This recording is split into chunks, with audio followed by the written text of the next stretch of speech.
Chapter 8. The Deadly Poppy Field. Our little party of travelers awakened next morning refreshed and full of hope, and Dorothy breakfasted like a princess off peaches and plums from the trees beside the river. Behind them was the dark forest they had passed safely through, although they had suffered many discouragements. But before them was a lovely, sunny country that seemed to beckon them, the Emerald City. To be sure, the broad river now cut them off from this beautiful land, but the raft was nearly done, and after the Tin Woodman had cut a few more logs and fastened them together with wooden pins, they were ready to start. Dorothy sat down in the middle of the raft and held Toto in her arms. When the Cowardly Lion stepped upon the raft, it tipped badly, for he was big and heavy, but the Scarecrow and the Tin Woodman stood upon the other end to steady it, and they had long poles in their hands to push the raft through the water. They got along quite well at first, but when they had reached the middle of the river, the swift currents swept the raft downstream, further and further away from the road of yellow brick, and the water grew so deep that the long poles could not touch the bottom. "This is bad," said the Tin Woodman, "for if we cannot get to land, then we shall be carried into the country of the Wicked Witch of the West, and she will enchant us and make us her slaves." "Then I should get no brains," said the Scarecrow. "And I should get no courage," said the Cowardly Lion. "And I should get no heart," said the Tin Woodman. "And I should never get back to Kansas," said Dorothy.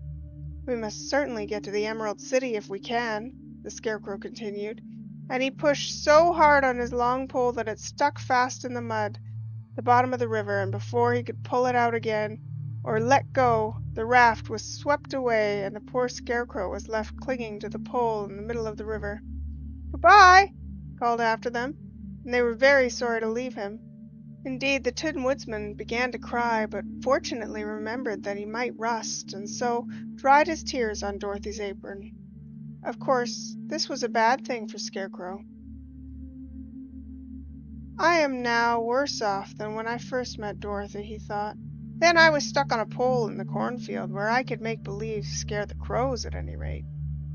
But surely there is no use for a Scarecrow stuck on a pole in the middle of a river. I'm afraid I shall never have any brains after all." Down the stream the raft floated, and the poor Scarecrow was left behind.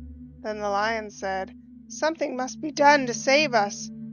I think I can swim to the shore and pull the raft after me, if you will only hold fast to the tip of my tail." So he sprang into the water, and the Tin Woodman caught fast hold of his tail, when the Lion began to swim with all his might towards the shore. It was hard work, although he was so big, but by and by they were drawn out of the current, and then Dorothy took the Tin Woodman's long pole and helped push the raft to land. They were all tired out when they reached the shore at last and stepped off upon the pretty green grass, and they also knew the stream had carried them a long way past the road of yellow brick that led to the Emerald City. "What shall we do now?" asked the Tin Woodman, as the Lion lay down on the grass to let the sun dry him. "We must get back to the road some way," said Dorothy. "The best plan will be to walk along the river bank till we come to the road again," remarked the Lion. So when they were rested, Dorothy picked up her basket, and they started along the grassy bank, back to the road from which the river had carried them. It was a lovely country, with plenty of flowers and fruit trees and sunshine to cheer them, and had they not felt so sorry for the poor Scarecrow, they would have been very happy. They walked along as fast as they could, Dorothy only stopping once to pick a beautiful flower, and after a time the Tin Woodman cried out, "Look!" They all looked at the river and saw the Scarecrow perched on his pole in the middle of the water, looking very lonely and sad. "What can we do to save him?" asked Dorothy. The Lion and the Woodsman both shook their heads, for they did not know. So they sat down upon the bank and gazed wistfully at the Scarecrow, until a stork flew by, which, seeing them, stopped to rest at the water's edge. "Who are you, and where are you going?" asked the stork. "I'm Dorothy," answered the girl, "and these are my friends, the Tin Woodman and the Cowardly Lion, and we're going to the Emerald City." "This isn't the road," said the stork, as she twisted her long neck and looked sharply at the queer party. I know it, returned Dorothy, but we have lost the Scarecrow and are wondering how we shall get him back again. Where is he? asked the Stork. Over there in the river, answered the girl. If he wasn't so big and heavy, I would get him for you, remarked the Stork. Oh, he isn't heavy a bit, said Dorothy eagerly, for he is stuffed with straw, and if you bring him back to us, we shall thank you ever, ever so much. Well, I'll try, said the Stork, but if I find he's too heavy to carry, I shall have to drop him in the river again. So the bird flew into the air over the water until she came to where the Scarecrow was perched upon his pole. The Stork, with her great claws, grabbed the Scarecrow by the arm and carried him up to the air and back to the bank where Dorothy and the Lion and the Tin Woodman and Toto were sitting. When the Scarecrow found himself among his friends, he was so happy that he hugged them, even the Lion and Toto. And as they walked along, he sang "Tol-de-ri-de-o" at every step. He felt so gay. I was afraid I should have to stay in the river forever, he said. But the kind Stork saved me, and if I ever get any brains, I shall find the Stork again and do it some kindness in return. That's all right, said the Stork, who was flying along beside them. I always like to help anyone in trouble, but I must go now, for my babies are waiting in the nest for me. I hope you'll find the Emerald City, and that Oz will help you. Thank you, replied Dorothy, and then the kind Stork flew in the air and was soon out of sight. They walked along listening to the singing of bright-colored birds and looking at lovely flowers, which now became so thick that the ground was carpeted with them. There were big yellow ones and white and blue and purple blossoms, besides great clusters of scarlet poppies, which were so brilliant in color they almost dazzled Dorothy's eyes. "Aren't they beautiful?" the girl asked, as she breathed in the spicy scent of the flowers. "I suppose so," answered the Scarecrow. "When I have brains, I shall probably like them better." "If I only had a heart, I should love them," added the Tin Woodman. "I always did like flowers," said the Lion. "They seem so helpless and frail. But there are none in the forest so bright as these." They now came upon more and more of the big scarlet poppies and fewer of the other flowers, and soon they found themselves in the midst of a great meadow of poppies.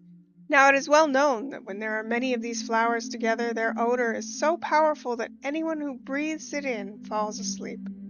And if the sleeper is not carried away from the scent of the flowers, he sleeps on and on forever. But Dorothy did not know this, nor could she get away from the bright red flowers that were everywhere about. So presently her eyes grew heavy, and she felt she must sit down and rest and to sleep. But the Tin Woodman would not let her do this. "We must hurry and get back to the road of yellow brick before dark," he said, and the Scarecrow agreed with him. So they kept walking until Dorothy could stand no longer. Her eyes closed in spite of herself, and she forgot where she was and fell among the poppies fast asleep. "What shall we do?" asked the Tin Woodman. "If we leave her here she'll die," said the Lion. "The smell of the flowers is killing us all. I myself can scarcely keep my eyes open, and the dog is asleep already." It was true. Toto had fallen down beside his little mistress, but the Scarecrow and the Tin Woodman, not being made of flesh, were not troubled by the scent of the flowers. "Run fast," said the Scarecrow to the Lion, "and get out of this deadly flower bed as soon as you can. We'll bring the little girl with us, but if you should fall asleep, you're too big to be carried." So the Lion aroused himself and bounded forward as fast as he could go. In a moment he was out of sight. "Let us make a chair with our hands and carry her," said the Scarecrow. So they picked up Toto and put the dog on Dorothy's lap, and then they made a chair with their hands for the seat and their arms for the arms, and carried the sleeping girl between them through the flowers. On and on they walked, and it seemed that the great carpet of deadly flowers that surrounded them would never end. They followed the bend of the river, and at last came upon their friend the Lion lying fast asleep among the poppies.